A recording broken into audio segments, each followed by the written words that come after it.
How many different ways are there to watch film? And why was there not a better explanation yesterday from Kyler, from the team, from anyone, that this homework clause was removed? Like, why in the world was it dropped last night at 8 or 9 o'clock? And there's the statement from the Cardinals. After seeing the distraction it created, we removed the addendum from the contract. It was clearly perceived in ways that were never intended. Our confidence in Kyler Murray is as high as it's ever been, and nothing demonstrates our belief in his ability to lead this team more than the commitment reflected in this contract, especially now that we've removed the 4-hour per week homework clause. It just is odd that it's happened the way it has. I'm not faulting them for getting rid of it. I don't want to drag them for doing what I thought they needed to do. Wisdom often never comes at all. It's better that it shows up late. It's just weird that it showed up Thursday night at 9 o'clock Eastern time. Okay, well, yeah, especially when they say that, when it was first reported by Ian Rappaport, he said they dropped it yesterday. And so that was hours and hours and hours after Kyler Murray had gone up to the podium and said what he said.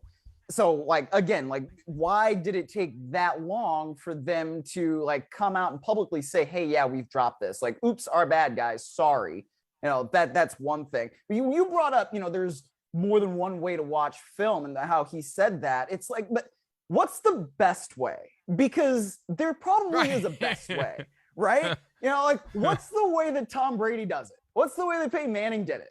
What's the way that, Aaron Rodgers or young guys that are coming up now, your Joe Burrows of the world, your Josh Allens, your Patrick Mahomes, your Lamar Jacksons, what's the way that they do it? Because those guys have had a lot of success. And when you go through their seasons, they don't just fall off a cliff at the end, unless we want to talk about Lamar Jackson in the playoffs, but, that's not necessarily what we're doing right now. So, I think that it's not just that there's more than one way to do it. Yeah, there is, but there's a best way. When we say 4 hours of studying a week, Aaron Donald does that in a day, and he's a defensive lineman. So, what are we talking about here? The whole thing is bizarre. And a point that I made earlier this week, Myles, one of the explanations potentially for the drop-off that we've seen each of Kyler Murray's 3 years in the NFL, most notably the last two. Now, last year, the ankle injury I thought had something to do with it, but all the more reason to grind film. The more games that have been played by your opponent before you're getting ready to face them is more film that's out there for you to review and process. And, the best way to review film is to get a big-ass cup of coffee and have the rest of the pot ready to go, because you need to be focused, you need to be vigilant, you need to be poring over every play, and you spin it back and you watch it again. And whether you go through it all, and I don't know what the best way is, because it's something I've never done. But you could go through all of it by studying the defensive linemen only, and then go back and study the linebackers. I would assume that just for efficiency, you, on a given play, you watch it first to see what the defensive linemen do and see if anything stands out to you. You watch what the linebackers do. You watch what the defensive backs do. You go on to the next one, and you start just actively paying attention to spot any tendencies, any trends, from big picture to the most minute detail, how a guy lines up before the snap and what he does after the snap based upon where he's standing. As Sim said yesterday, where the nose tackle lines up, because sometimes the nose tackle shades one way if it's a blitz, the other way if it isn't, one way if it's a run, the other way if it's a pass. And if you figure that out, we hear from time to time goofy things like a quarterback licks his fingers before a pass play, but that's the result of film study. You don't just spontaneously figure that out. You figure it out by watching film. Yes, exactly. Like the whole Ben Roethlisberger, when he had his leg in a certain way, it was obviously a run, and if it was a pass, and I can't remember exactly what that was, but you're right. That's the exact kind of thing that comes from film study, taking the time to make sure you know exactly what's going on. And it is more difficult for a quarterback, obviously, than other positions. All right. I mean, when I was in high school and playing on the offensive line, we're looking at the defensive line and on VHS tapes, which is like something that's still weird that I guess I'm old enough to do, right? But like that's what we're looking at.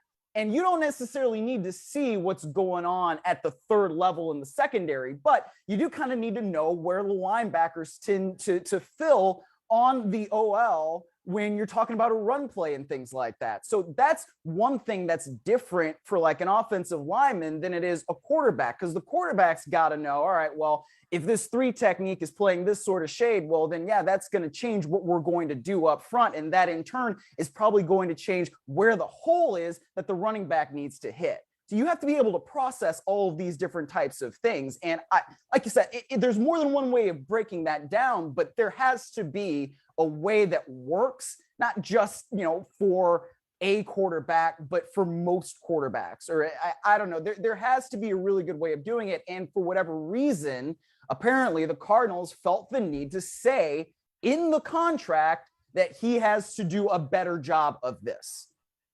You mentioned the Roethlisberger thing, and that was fascinating. It came out last year that for the entirety of his career, he had an obvious tell in shotgun formation, and it was very simple.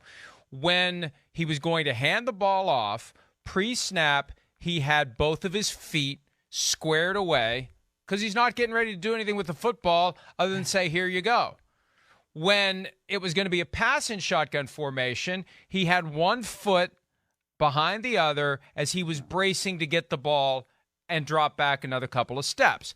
And it was there for anyone to see. And it was a clear, now, you didn't have a whole lot of time, but if you're watching his feet, you have enough to know run or pass. And I started watching old games and going through on the Game Pass feature one after another. It's like, it's true. There it is. And you know what? Last year, even after it was flagged, it was still happening. And it speaks to a sloppiness on Ben's part, frankly, to allow that tell to exist. And it's amazing the Steelers have been as good as they've been when they are flagging for anyone who's paying attention and able to spot it and adjust whether they're going to run or whether they're going to pass before the ball's even snapped. And that's a tremendous advantage. So that's an example of the kind of thing that you're looking for. You don't know what you're looking for. I think that's what's so daunting about it, Myles. When you go into it, you really don't know. I said the other day, it's needle in the haystack, and you're not even sure there's a needle in there. But I think from time and effort, and just by, if you're Peyton Manning, you discovered that one thing that makes all the difference, it's worth your time to scour over it. Actively, with a high degree of concentration and focus, looking for anything you may see that just is that eureka moment that allows you to make a big play in a big spot and maybe win a game that you would have lost. That's what everybody's looking for, is that edge. And that's what more than 4 hours per day, not per week, but per day, that's what you need to do it right. Yeah, absolutely. And that's why, you see quarterbacks in facilities, they don't leave until long after most people are gone, right? I mean, when I was covering the Rams for as long as I did, I would be one of the last people to leave the facility because, that's how it works when you're writing articles and you're doing all the things that you got to do. And Jared Goff's car would always be there, right? And, most of the other cars in the parking lot, they're long gone because the players, they have their mandatory He may have just left it there. He may have just left it there like George Costanza did. Stop. See, now, why you got to do that, man? Why you got to do that? They won the West. They won the NFC Championship. It's not like he was doing nothing. I knew you. As soon as I brought up his name, I knew you were going to do something. I just knew. You know what? There's no reason for it, man. Leave Jared Goff alone. Baker Mayfield's in Carolina now. All right? So you can leave that alone, too. Well, you never know what's going to happen, though. If he doesn't win the starting job in Carolina, maybe they trade him to Detroit. But you're right. And here's the thing, Myles. If Kyler Murray was the last guy out, that clause wouldn't have been in the contract. If you have a reputation in the building of busting your ass, things like that are completely unnecessary. There was a reason it was in there. There was a perception he wasn't putting in enough time. And as a leader of the team who holds others accountable, if your reputation is that you're not busting your ass the way you need to, how do you expect anyone else to do it? How do you set the tone? Right. Peyton Manning, Russell Wilson, guys who walk into an organization and take the place over, and everyone all of a sudden is sitting up a little straighter, working a little harder because you got a sheriff in town who's expecting it. Hard to expect it if you're not also doing it.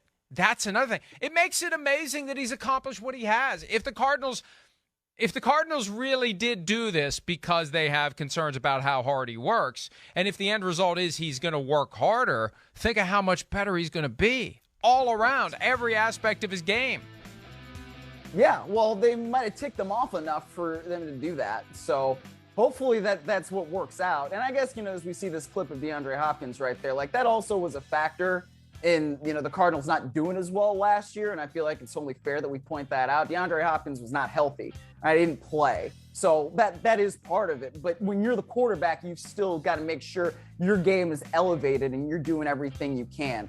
Let me ask you this, Mike, because this is something that we were kind of talking about in the text chain yesterday. What share of the blame do you feel like Kyler Murray's agent shares, if any, for all of this? Well, and it's good that you point that out, because I have a theory on why we found out last night that the homework clause had been removed. I think the agent is bearing the brunt of the blame as it relates to Kyler Murray and those close to him. We know his father's been heavily involved in guiding Kyler Murray's career. This is something where if you're the client, you say, how the hell did you let this happen? You represent the head coach. I said this when it first came up.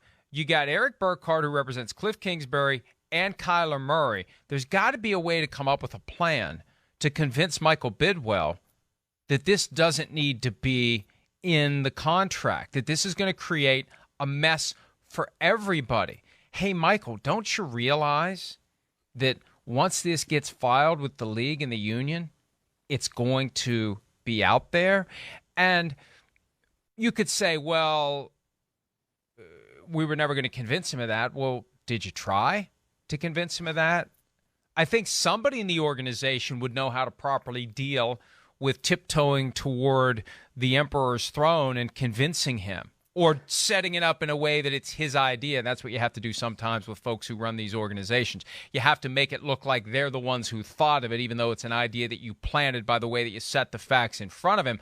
But regardless, that's the agent's job, to protect the player in all respects. And it is a failure by the agent to allow that to happen, to allow that to be in there, to allow this to go forward and create the embarrassment for his client. And Myles, look, I'm going to peel back the curtain a little bit. Now, I'm not reporting. I'm just sharing the information that has come to me over the course of the past 12 to 15 hours. There's real talk out there that Kyler Murray is going to fire Eric Burkhardt. And I heard that yesterday late afternoon.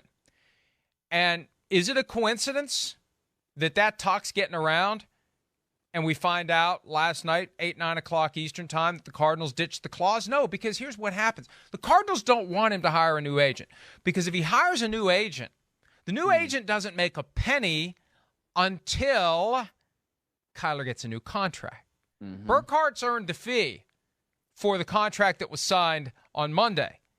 New agent is working for free until Kyler gets new contract. So you couple that with the fact that Kyler's pissed off at the team and may go back to the team after 22 or 23 or at the latest 24 and say, F you, pay me.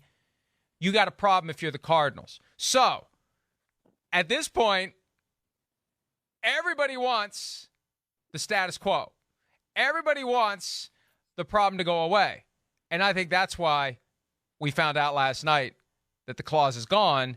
And that's why I'm reluctant to believe that it happened on Wednesday and for some reason was kept quiet until Thursday night. I think there's a chance that it was fire drill time and they mobilized to fix this before Kyler Murray would fire his agent.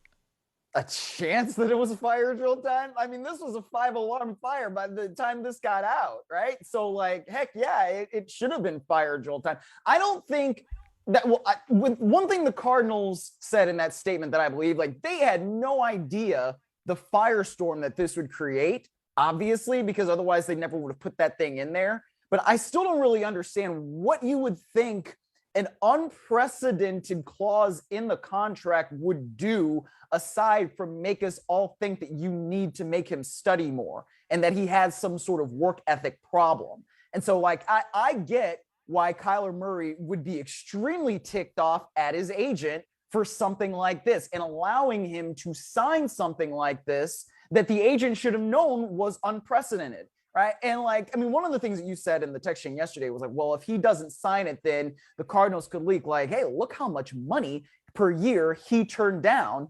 And, oh my gosh, like, this is crazy. He would have been like the second highest paid quarterback in the league. But I think if you take it there, then it's like, well, we know Eric Burkhart can write the hell out of the statement, man.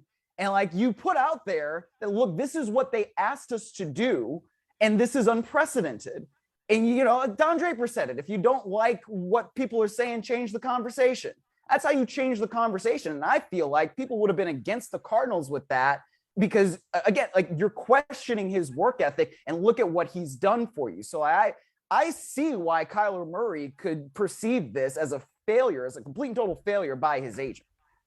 Yeah, and I think that another single-spaced Unabomber manifesto wasn't the way to get the message out there, and by then it may have been too late. Because, look, that was the concern. If Kyler Murray says, I'm not signing this contract with a homework clause in it, and the Cardinals say, well, fine, you're not getting it, then Kyler's got to play for $5 million this year.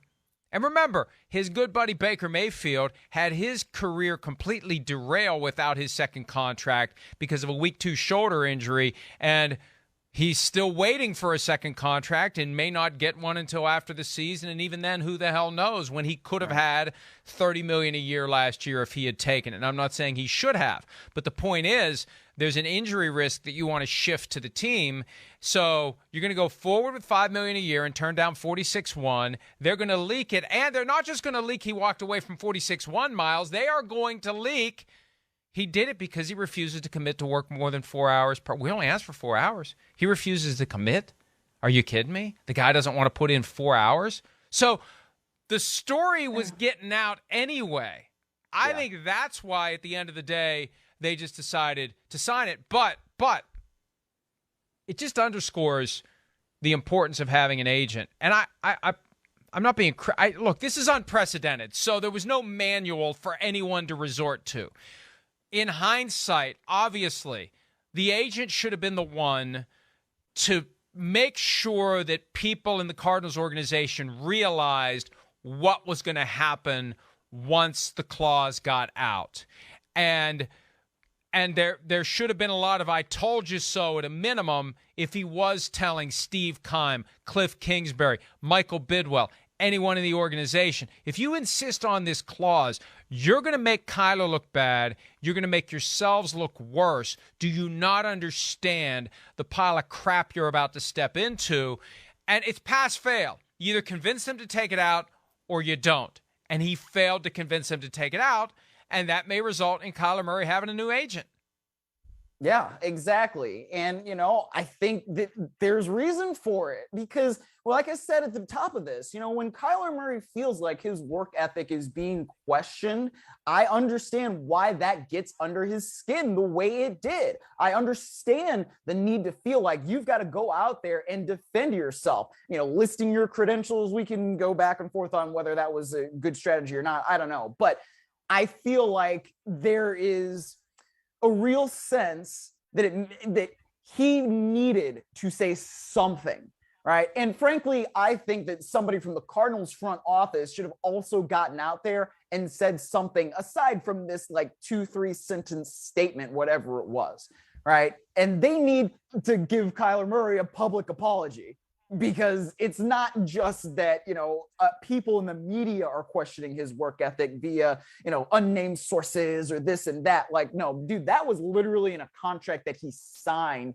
And he signed it because the Cardinals wanted that in there. So if we're going to believe that the Cardinals don't have concerns about Kyler Murray's work ethic, whether it's from the past or whether it's something they feared for in the future, then we have to hear something more, I believe, from that front office.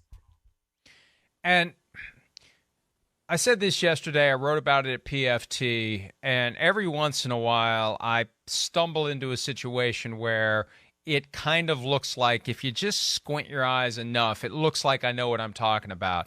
I think there's a potential for the kind of a fracture between player and team that can't be repaired. And it's just a matter of time before Kyler Murray is gone. And in the aftermath of the most recent Seahawks contract signed by Russell Wilson, I heard enough to make me think that that's it. He's not signing another contract there. They're not going to keep paying him market value. It's not going to be sustainable, and he's going to be traded at some point. Everybody said, you're crazy, you're nuts. And I'm not ready to say it's definitely going to happen with Kyler, but there's enough there to put the team that created this mess on notice that, as you said, Myles, a statement issued on a Thursday night isn't going to be enough to fix it. It may take the old Donovan McNabb financial apology eventually to fix this thing. If, for example, Kyler Murray comes out and performs at a high level and is putting in all the time that's necessary and doesn't have the team disintegrate down the stretch and gets to the playoff and wins a game or two, that's the kind of thing that maybe should force the Cardinals to make the ultimate gesture, which is give the guy even more money than they already did. And that plays out over the course of the next year or two, and it's something to watch because he's clearly pissed. And the way that this has gone is an indictment of, frankly, the overall structure of how the Cardinals make their decisions and communicate their decisions. And I'm reluctant to say it because Mark Dalton is a great PR person, and I don't think these are decisions he's made. He's just put in a bad spot where he's got to try to clean up the mess. But I just think it's a full organizational failure by the Cardinals. And this should be the final day of a happy week for a team that has its franchise quarterback, paid its franchise quarterback, and goes forward with optimism and those awesome black helmets. And instead, it's been a week so bad that we quit talking about the Browns. That's how bad of a week it's been for the Cardinals. Yeah, you just had to say that. You said that because it's me, and I'm gonna move past that and just go with what I was initially going to say, which is that there's weird stuff that goes on with the Cardinals sometimes. Like when they announced those extensions for Cliff Kingsbury and Steve Keim, my first reaction was through the what? The 2027 season? Like, what are we doing down there? I mean, are you really convinced after seeing what we saw last year and the way that they collapsed and the way that they were completely uncompetitive against the Los Angeles Rams, a division rival, and the third time that you see them? 2027, oh my gosh, man, I don't know. And losing teams stay losing sometimes for a reason. So I don't know what it is down there. I hope they get it right because I want to see Kyler Murray do well. I think it'd be good for the league. Like, the dude's a really exciting player. He has the potential to be great, obviously. But, the way things are running right now, the simple fact that we're talking about, oh my gosh, does Kyler Murray have a work ethic? Because the Cardinals put that in a contract and it's now this unprecedented thing that we've spent a week talking about. That's weird. It's just some weird stuff going on down there in the desert, man. I don't know. It all flows from the top. I'm sorry. Yeah. But it all flows from ownership. The good organizations and the bad organizations. The decisions that are made one at a time, day after day, that either build a solid brick wall or it's just a bunch of bricks that are just laying all over the place. It's ownership. It's the tone that is set, the decisions that are made, the manner in which the ship is guided through the waters, whether they are calm or choppy. And they took calm waters and made them choppy with this clause. So it's a lesson for everyone else, and I suspect that we will never again be talking about a homework clause in any franchise quarterback contract ever after the example created this week. Hi, I'm Mike Tirico, and thanks for watching. Make sure to hit subscribe for the latest news and highlights from NBC Sports.